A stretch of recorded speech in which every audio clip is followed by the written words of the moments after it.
హే bro, జొన్న రొట్టెలు చాలా హెల్తీ అంటారు కదా, కానీ చేసేద్దామంటే చాలా మంది భయపడిపోతారు.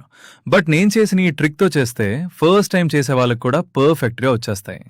ముందుగా 2 గ్లాసుల జొన్న పిండి తీసుకున్నా. దానికి 1.5 గ్లాస్ నీళ్లు పోసి టేస్ట్కి సరిపడా ఉప్పు వేసి బాగా మరిగించుకున్నా. ఆ మరిగిన నీళ్లను పిండిలో పోస్తూ స్పూన్తో బాగా కలిపేసుకున్నా.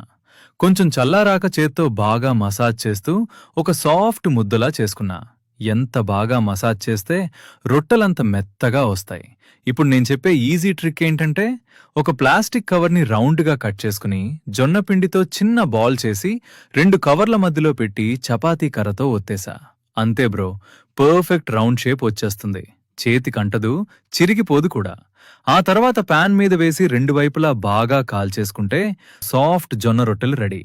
ఈరోజు మా మాతాశ్రీ అంటే మా మమ్మీ ఏ కూర చేయలేదు.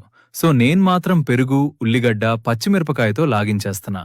మీరు కూడా ఒకసారి ట్రై చేసి ఎలా వచ్చిందో కామెంట్లో చెప్పండి.